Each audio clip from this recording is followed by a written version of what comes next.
A lot changed during the month of February, but we also saw some continuation of themes that we talked to you about back in January. One of those was rotation. So rotation, we mean by certain parts of the investment world that, it's done well in 2024 and into 2025. Towards the back end of last year, we saw quite a change from the focus on technology shares and US shares, and a lot more attention going to European equities, Japanese equities, and what we call emerging markets. And again, we saw them have a very, very strong month of February. Madam Takaichi, the Japanese Prime Minister, she once again is proving very popular with the investment markets, one of the best performing stock markets in the world. A weaker dollar really helped the trading businesses that operate out of emerging market countries. Again, very, very strong performance out of those countries. And European equity markets, forgotten for so long by the investment world, had a really, really strong month of February. Again,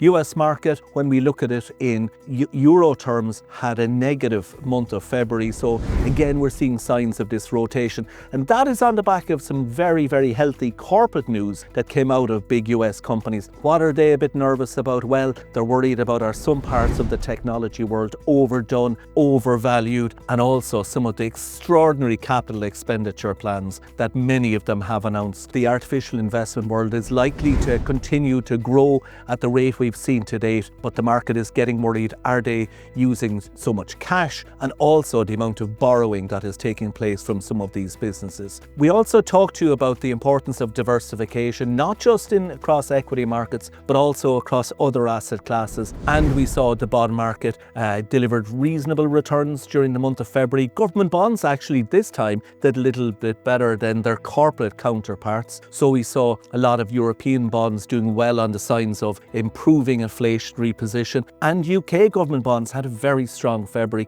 and again on the back of easing inflation and probably indications that interest rates likely to come down in the UK again into the future. So all in all, a very good month for investors. For those of you that have listening to us talking about gold and some of the metals, again another good, strong, decent month in that space as well. So with the conflict taking place in the Middle East, very hard to predict how long it's going to last. Purely from an investment perspective, the kind of things we will be focusing on will be, we've seen the oil price spike, we've seen the price of natural gas increasing very, very sharply. To what extent will we see disruption to oil price? What will be disruption to the delivery of natural gas and other goods that need to go through the famous Straits of Hormuz? The markets will be a little bit nervous probably for some weeks ahead. As always, our message to people at times like this is, when we've seen conflict like this in the past, usually the markets will experience some volatility. We will have seen what's called the VIX index. It's a good measure of stock market nervousness. That has spiked up just a little bit of late. We've seen some sell-off in parts of the investment world, particularly stocks to do with travel and leisure, not surprisingly,